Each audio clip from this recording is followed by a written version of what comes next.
Okay, so tell me about a little bit more about what you're talking about. Sorry, we got cut off there. Go ahead.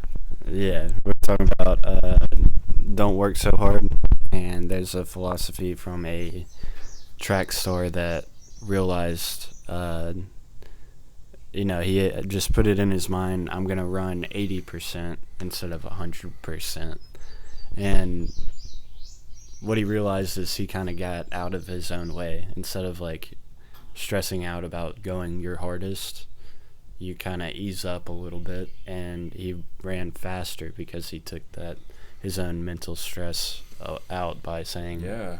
I'm not gonna run that hard, and then he ran faster because it's kind of like the same kind of thing where the harder you clench your fist when you throw a punch, the slower it is and the less force you have, because all that energy is going into clenching your fist.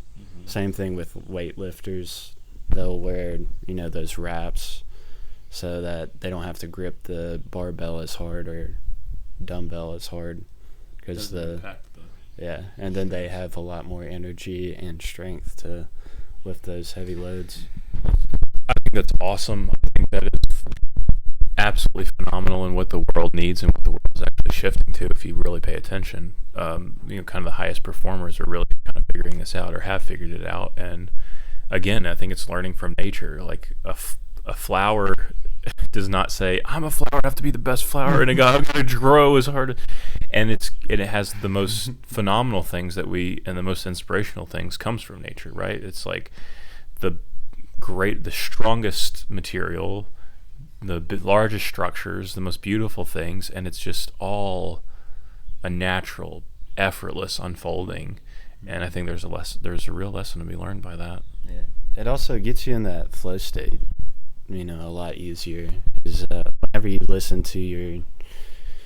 pay attention to, your work exertion and how easy it is to engage in the work that you do. Whenever you feel like, you're in this workflow slump, stop working, walk away from it. Whenever you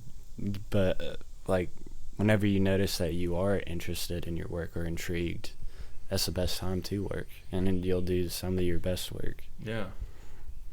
And a lot of people put that to, creative work, but same thing in monotony work that you do every single day, like trades. Like, it sucks to do the same thing over and over and over, but once you hit that exhaustion point, work on something else. Or just stop working.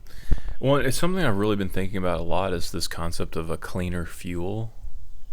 And by that I mean human motivation. What do we use as fuel? And I think a lot of times people use the lower vibration energies of, sometimes it's even as dark as shame, guilt.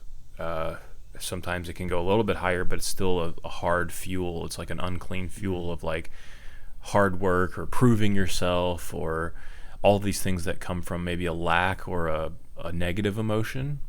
And I think that really fuels a lot of us. Stress, overwhelm, fight or flight, survival. I have to do this because all the weight of the world is on my shoulders. Like, all of these are kind of like a dirty fuel. It's cortisol.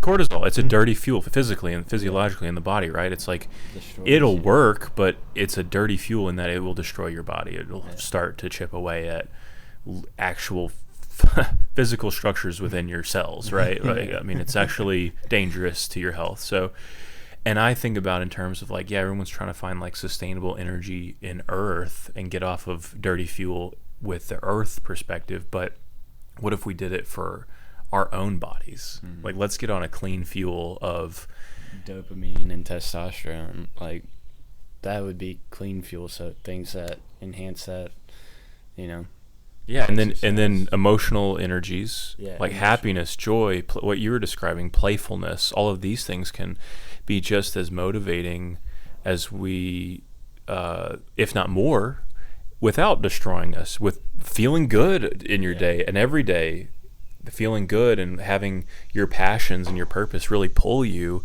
and feeling this beautiful light, happiness and joy and light in your heart, lightness in your heart.